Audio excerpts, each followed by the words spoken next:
श्री सतगुरु के पद कमल बंदन करो निर्दम्ब से, जिससे न कुछ भी विघ्न हो सद्बोध के आरंभ से। करिए दयानिधि अब मुझे परिणाम दर्शी नित्य, जिससे न चक्कर में पढ़ूं लय रूप शुद्ध सुनीति। अपराध सब क्षमिए प्रभु है जान शिष्य से हमें, भूखे बड़े निज के कर बोध दे सकती हमें। माता पिता बंधु सखा सिर मोर जो कुछ आप हैं, तन मन वचन अर्पण करो हर प्रेम के संताप हो, हर प्रेम के संताप हो। बोलिए सतगुरुदेव की जय। परम पूज्य परमाराध्य ज्ञान वैराग पारगनिष्ठ गुरुदेव जी, मंच पर विराजमान परम बंदनीय संत समाज, आज की इस सभा में उपस्थित आत्म अनुरागी बंधुओं, माताएं बहनें एवं साध्वी समाज, सदगुरु कबीर का मौलिक ग्रंथ बीजक में एक साखी है, उस पर मैं थोड़ा सा विचार देने का प्रयास करूंगा। सदगुरु कबीर ने कहा है, शब्द संभाल के बोलिए शब्द के हाथ ना पांव, एक शब्द औषध करे एक शब्द करे घाव। शब्द मारा गिरपड़ा शब्द छोड़ा राज, जिन जिन शब्द विवेकिया तिनको सरगव काज। इसी शब्द पे मैं व्याख्या न करके एक उदाहरण देके आपको कुछ समझाने का प्रयास करूंगा। अभी पूर्व प्रवक्ता के द्वारा लकड़हारे का उदाहरण दिया जा रहा था, मुझे भी वो प्रसंग याद आया है। मैं भी लकड़हारे का उदाहरण देकर आप सबको संबोधित करने की कोशिश करूंगा। एक लकड़हारा था, वो क्या करता था कि लकड़हारे का काम होता है कि जंगल से लकड़ी काट के लाता था और जंगल में और शहर में बेच देता था। उसी से उसका जीवन गुजर होता था, उसका जीवन पोषित होता था। कुछ समय के बाद क्या हुआ कि लकड़ी काट रहा था, उसी दौरान उसे जंगल में क्या है, एक शेर मिलता है। शेर मिलता है तो शेर से क्या होता है, उसकी दोस्ती हो जाती है। दोस्ती हो जाने पर सिंह कहता है, शेर कहता है कि दोस्त यार तुम कैसे आदमी हो, इतनी लकड़ी ले जाते हो, इससे तुम्हारा जीवन गुजर कैसे हो जाता है, बताओ तो सही।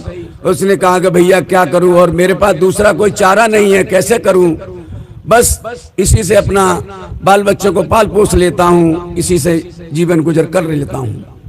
तो सिंह को थोड़ी दया आई, शेर को थोड़ी दया आई। उसने कहा कि ऐसा करो भैया, इतनी ही लकड़ी और काट लो, वो लकड़ी मेरी पीठ पर रख दो और मैं तुम्हें शहर तक पहुंचा देता हूं, तो तुम्हारा जीवन गुजर ठीक ठाक चलने लगेगा। क्योंकि दोस्त होने के नाते उसने फर्ज निभाया। जब फर्ज निभाया तो कुछ लंबे अरसे के बाद जो लकड़हारा था, उसके बच्चे की शादी का समय आ गया। उसके लड़के की शादी थी, क्योंकि घर गृहस्थी वाला था, उसके बच्चे थे। तो दोस्त होने के नाते उसने उसको आमंत्रित किया, निमंत्रण दिया कि दोस्त आपको भी हमारे घर पे आना पड़ेगा।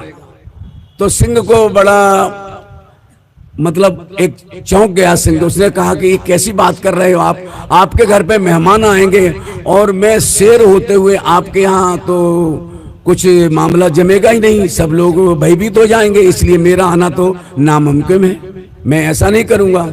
लेकिन जो लकड़हारा था उसने कहा कि देखो भैया, आपके आए बिना बनेगी नहीं बात, आप उतने हमारे हमदर्द हैं, आपको आना अवश्य पड़ेगा। तो हमारा दूसरा घर है, हम आपको उसमें रख लेंगे, लेकिन आपको आना जरूर पड़ेगा। तो शादी का समय आया, मेहमान इकट्ठे हुए घर में। आने के बाद जब मेहमान इकट्ठे हुए तो लोग जानते ही हैं कि इनका दूसरा घर भी है, रिश्तेदार तो जानते ही हैं, बाहर के लोग जाने न जाने कि इनके घर एक है दो है। तो कुछ लोग उस घर में चले गए, तो जैसे ही उन्होंने झांक झूक के दर दर से देखा तो उसमें देखा कि सिंह है। बड़ा उनको मतलब अचंभा हुआ, शोर मचा दिया उन्होंने। शोर मचाने के बाद वह खबर जो मकान मालिक तक पहुंची, लकड़हारे तक पहुंची। तो लकड़हारा ने अपने सभी मेहमानों से कहा कि देखो भैया, तुम क्यों भयभीत होते हो, वो सिंह नहीं है, आप जिसको सिंह कह रहे हैं वो सिंह नहीं है, वो तो मेरा कुत्ता है, कुत्ता। ये बात जब उसने कही लकड़हारे ने, तो सिंह ने ये बात सुन ली। सुनने के बाद उसके मन को ठेस तो लगी, लेकिन किसी तरह से वह शेर जो है उछल कूद के अपने बाहर जंगल में चला गया। लकड़हारे के लड़के की शादी संपन्न हुई। संपन्न होने के बाद कुछ दिनों के बाद फिर लकड़हारा जंगल में जाता है और सिंह उसको वहीं मिल जाता है। मिल जाने के बाद उससे जिस तरह से पहले व्यवहार होता था, बंदगी भाव होता था, राम राम जय राम जी की करते थे, वैसे ही मिले।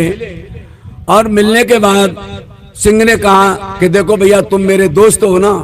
कि हाँ, मैं तुम्हारा दोस्त हूँ, मैं तुम्हारा दोस्त हूँ, तो तुम्हें एक काम करना पड़ेगा। उन्होंने कहा बताओ भैया, मैं करने को तैयार हूँ, आप हर समय हमारे काम के लिए तैयार रहते हैं, तो मैं क्यों ना करूँ आपका काम। तो उसने कहा कि कुल्हाड़ी है ना, इस कुल्हाड़ी को, सीधी कुल्हाड़ी मेरी पीठ में मारो बड़ी जोर से। तो लकड़हारे ने कहा कि भाई ये बात, ये कैसे हो सकता है, ये तो आप कैसी बात कर रहे हैं, ये नहीं हो सकता है। नहीं, तो उसने कहा कि देखो, आप जानते तो कि मैं शेर हूं, अगर नहीं करोगे तो आप जानते हो कि बदले में क्या होगा।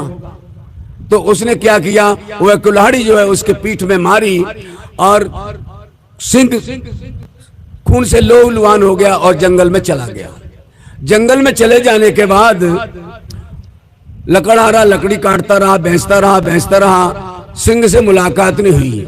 6 महीने के बाद जब सिंह लौट के आया तो उसी अदा से बंदगी भाव किया, मिला जुला और लकड़हारे को अपनी पीठ दिखाई।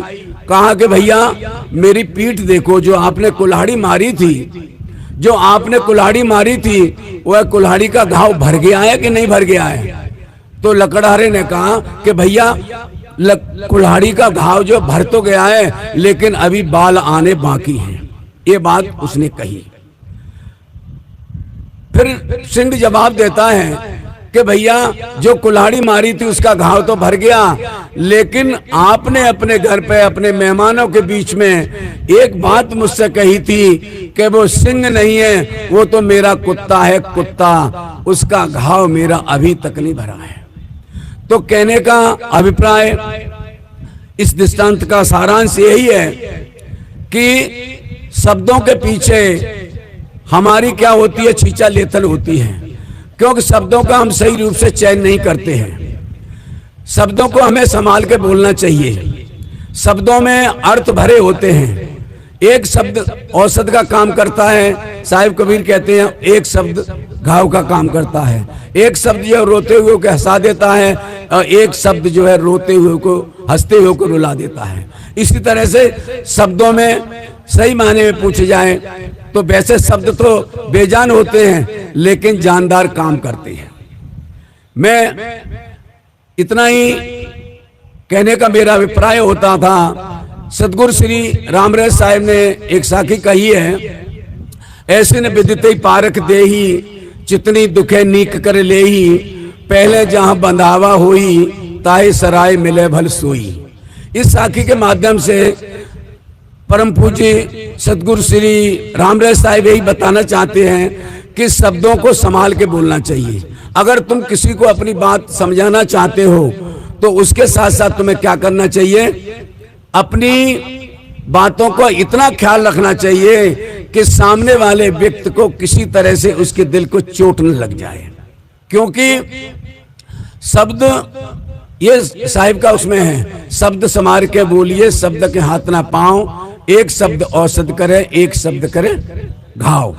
तो कहने में जैसे लोग बुराइयां करते रहते हैं, भलाइयां करते रहते हैं लोगों की, कहने का अभिप्राय यह है कि हम दूसरों की बुराई करने में तो स्वतंत्र हैं, लेकिन परिणाम में जो हमें बदले में मिलता है, बदले में क्या मिलता है कि अगर हम किसी की बुराई करते हैं तो बुराई करने का परिणाम होता है कि जब दूसरा आदमी बुराइयां हमारी करेगा तो ब्याज के सहित वो क्या करता है, हमें चुका देता है।